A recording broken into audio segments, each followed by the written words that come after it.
firearm, because you also have, it looks like there's a felony conviction that you have out of Harris County.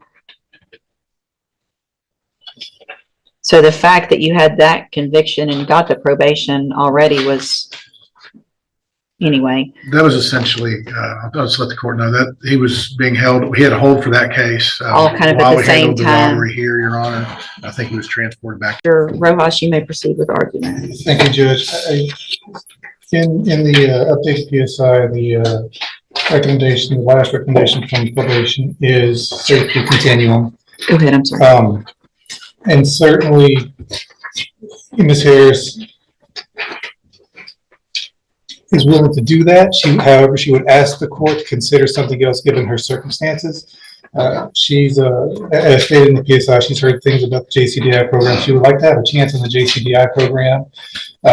Certainly, she feels that the reason that she relapsed was because she had some things going on in her life. She had a couple of cousins back last year that got shot, and her dealing with that herself and seeing the way it affected her mother caused her to relapse. But the reason she's asking for JCDI rather than safety, Judge, she's got a young child, a young daughter who has some medical issues. Her mom has been taking care, Ms. Harris's mother has been taking care of the child while she's been in custody, and the mother is here, the grandmother's here this morning, and I've spoken with her, Judge. When Chastity is out and she's taking care of the child, the grandmother says that she takes care of the child and she's tremendous help to the grandmother taking care of the child, and the child is going to need some surgery coming up. And the grandmother is being overwhelmed right now with that surgery and the medical issues. And for the child and the grandmother, more than for Chastity, Judge, we're asking for you to consider giving her, continuing her probation and considering JCDI rather than Safe P, just so that she can get out and take care of her child. I think Chastity wants to address that with you as well, Judge. So here's the thing, though, Ms. Harris, and it's a bit frustrating to me. I feel for your family that is helping take care of your child, but it's not on me if you're not there to do that. And so using that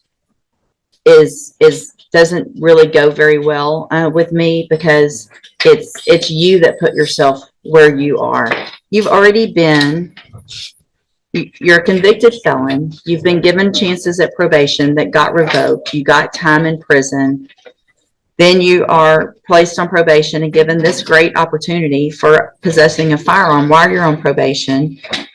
You get another case while you're on probation for the first unlawful possession. I give you another chance on probation with a possession of a controlled substance. I get the argument that you need help. I send you to Safe P. You do Safe P. You get out for ongoing support. You go through the drop program. Did well for a little bit, relapsed, and when you relapse, they're trying to get you more help, but there's just not. You've been on the high medium risk supervised caseload. You've been to Safe P. You have successfully completed the moral recognition therapy. You've been through the transitional treatment caseload, and you've been to the Spinal Tap outpatient center. There's nothing else. You are making choices now that addiction, at some point, you have to take advantage of the substantial tools that you've been given. Ms. Malfino? I agree with you.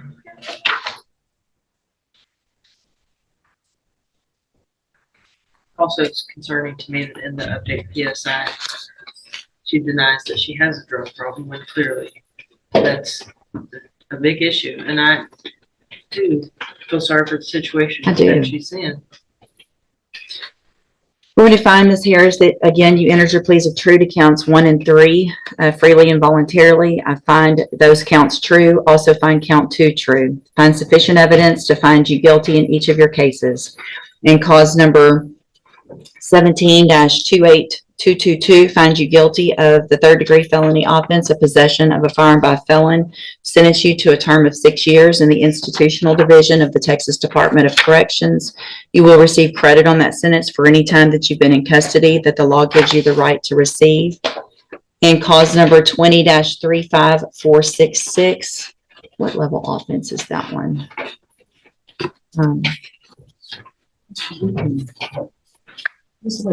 It could get worse. You probably shouldn't talk. It could get worse. I had written down a higher number. So your attorney bought you, or your grandmother. It's a second. And cause number 20-35466 finds you guilty of possession of a controlled substance, sentence you to a term of 6 years in the institutional division of the Texas Department of Corrections. You will receive credit on each of these sentences for any time that you've been in custody that the law gives you the right to receive. They will run concurrently, which means together at the same time. I'm going to hand you, I need y'all to sign this, please. These were not plea agreements. You do have some rights to appeal. You need to sign that with your attorney showing that you have a right to appeal. And then I'll get you a copy of that. I'm also going to hand you a written admonishment regarding your ineligibility to possess a firearm or ammunition. Obviously, you know this by now, but I'm required to read this to you.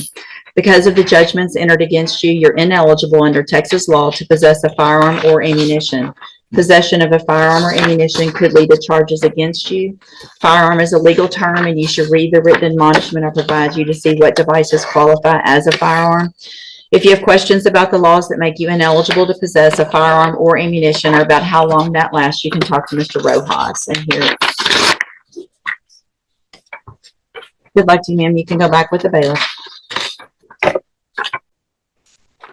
So, Mr. Turner, you were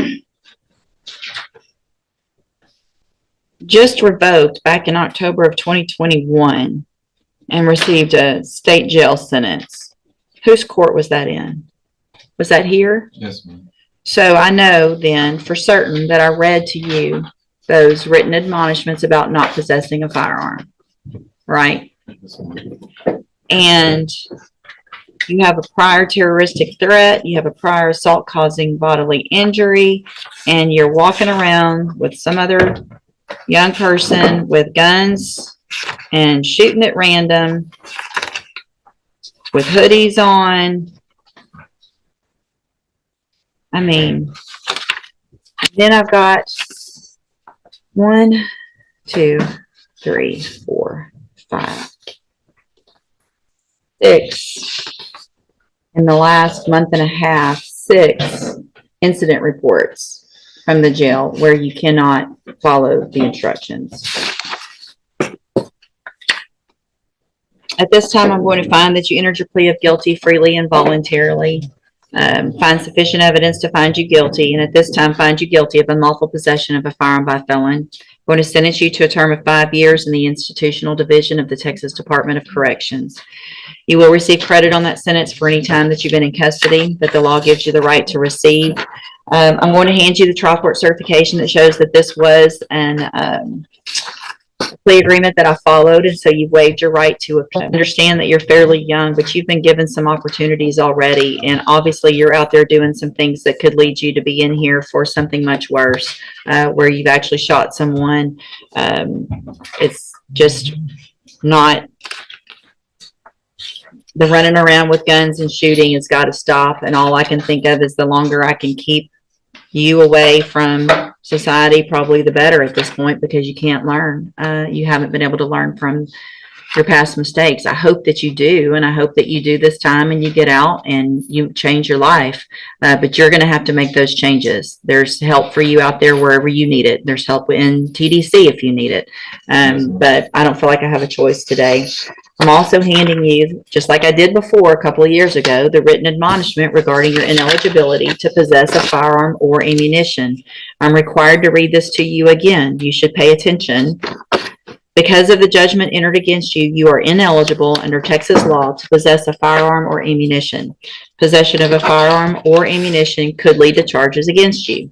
Firearm is a legal term. You should read the written admonishment I provide you to see what devices qualify as a firearm. If you have questions about the laws that make you ineligible to possess a firearm or ammunition, or about how long that lasts, you can talk to Ms. Holmes. Do you understand? Yes, ma'am. All right, you can go back with the bailiff. I feel like I've seen this. We have maybe one of the co-defendants that I No, did something not on. I'm This aware is of, Your very Honor. familiar to me. Unfortunately, it's a pretty common fact pattern. It's 4 people riding around the car at 12:30 in the morning. There's 3 guns in the car. Yeah. Okay. Now, just so the court's aware, the driver, Mr. Joseph Matthews, Mhm, who was charged with felon possession of a firearm for the firearm that's in the glove box of the car, mhm. he was on parole after taking a plea deal for the offense of tampering with evidence for his involvement in a homicide. Mr. Dorsey, who fought with the police once they discovered a firearm in his waistband, is also a multiple-time felon. And then Mr. Sam has been convicted out of Harris County as a felon, as well as being on probation out of this court, Your Honor. So there was 3 guns in the car with these 4 people driving around.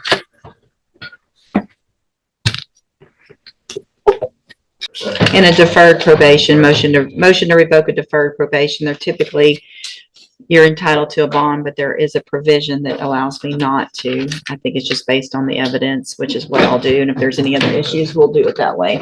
Judge Lewis, can I say something? Probably shouldn't. Mr. Sam, I'm going to deny your attorney's motion to set a bond in cause number 22-41263, based on the nature of the underlying offense that you're on probation for, which is a robbery, where you were allowed to plead to the lesser included in that case for a probation, and the fact that you have numerous violations, and one of those being a felon in possession of a firearm. Because you also have, it looks like there's a felony conviction that you have out of Harris County. So the fact that you had that conviction and got the probation already was, anyway. That was essentially, I'll just let the court know that he was being held, he had a hold for that case. All kind of at while the we same handled the time. robbery here, Your Honor. I think he was transported back to Harris County after he pled on this case. And got convicted in that case. I believe so, Your Honor. I believe it is a final conviction. Okay.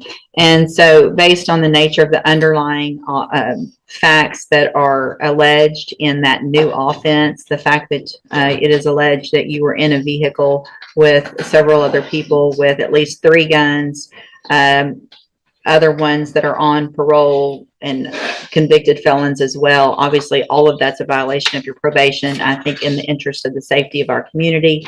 And based on all of the factors set forth in 17.15, I am going to deny that bail be set in this case.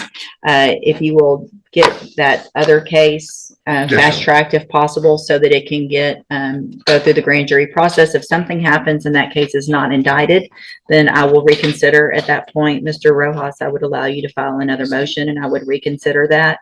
And then once that case goes through that process, if it is indicted, then I want to move as quickly as we can. If there's going to be a plea of not guilty in that case, and then it would probably be my desire to go forward on that motion first if we need to. All right, we'll take care of that the next court date. You can go back with the bailiff.